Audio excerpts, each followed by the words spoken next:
Shout out to all my people who's in my senior dance concert, Jeremiah, Sydney, Camille. You are a beautiful understudy. Thank you so much. Hey guys, I'd like to shout out Fam Crew Love, holding it down. Juniors, hold the school down. Hold it down, keep it classy. Underclassmen, I love you guys. You know who you are. Shout out to Lou, my best friend. I want to shout out my brother, Steven. It's been great going to the same school with you. Keep working hard, and I know you can do great at DSA. I'm going to miss you next year. Okay, shout out to all the juniors, and shout out to my little sister, Cody. I hate you. I'm going to miss you when I go to college. And shout out to everybody that I love. If you know that I love you, then I love you. Okay, bye. Okay, so this year has been fun, and I'm going to miss everybody, but I'll probably come back and visit anyway. Okay, bye. You know who you are. Alright, I want to shout out my little sisters, Janaya and Kayla, a Dark Knight cast, Justice and Honor, video crew, Iris and Janessa, M Squad, Gio and Lauren, my mini rep Naz, Aaliyah, Rochelle, Ian, Lydia, and the rest of my fourth year creative writers, Etienne and Newspaper, Spa Board, and my girls Lauren, Alice, and Haley. I want to give a shout out to Wyatt Brown, my boyfriend / twin, and yeah, I really am gonna miss having you around in all my classes. You've been a really good friend the past couple of years, and live it up next year. Shout out to all of my friends and all the senior class and to all the orchestra students and fiddle group and everyone at DSA. First, I would like to shout out my mock trial team. Like, you guys are going to kill it next year, KCD. And I would also like to shout out to Pararte, because you guys always do and always will sound amazing, and that's amazing. And I would also like to shout out to all of my underclassmen buddies. You guys are gonna go so far next year, and I'm so proud of you. Shout out to my little siblings, Jay, Niall, and Elon, and to everyone in the Heights, Highlight, Music Theory, and my Dark Knight play. Love you guys so much. Hi! I want to shout out all the stage managers and everyone in orchestra and my little siblings. Hey, I'd like to shout out the Thug Scouts, y'all know, and the newspaper staff, because you guys have been awesome this year. I want to shout out to my sisters, Ayana and Serenity. I want to shout out to my 9th grade babies, Amani, Tori, Chloe. You know who you are. Shout out to my 10th graders, Cole, Morgan, Dom, Leek. Y'all the baddest. I want to shout out to my 11th graders, DRC fam. We've been holding it down. Love you. Bye. Bye. Bye. Shout out to Marcus, my BFF for 5 years. Shout out to Aaliyah, my lady. Shout out to the twins, Alice, Haley. Shout out to Mr. Yan. Shout out to Mr. Pillow. Thanks, everybody. Hey y'all, I would love to give a shout out to Fam Cruisions, Fam Crew Love. Shout out to all my DRC family, those juniors. Stay professional, stay turned. Shout out to Kenzie, you my soul. Shout out to everyone I've ever met this year. You guys are cool. I miss you, love you, bye.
A few words to the senior. Well, out there is a big wide world, but I'm sure that you are quite capable of taking care of it. Seniors, my wish for you and all senior classes is that you go out into the world and do great things. Use your arts to better the world, use your inspiration to inspire others, and just make the world a better place because you're in it.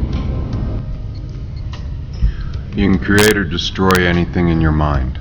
Doing it's the hard part. Welcome to the hard part.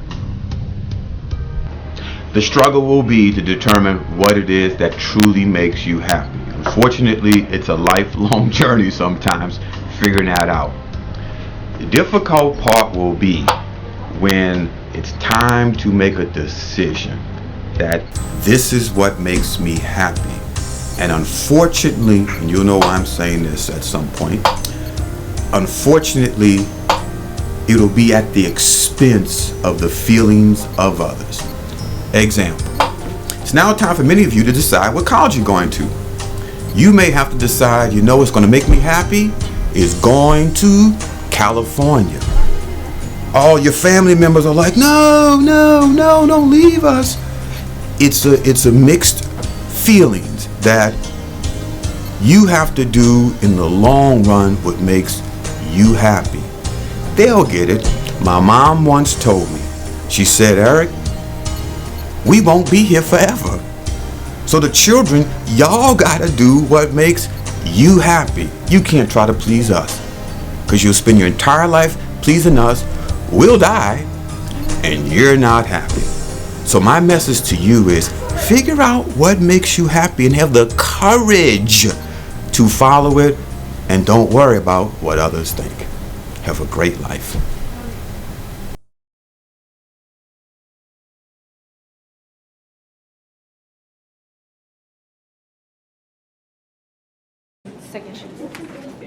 Okay, Alex.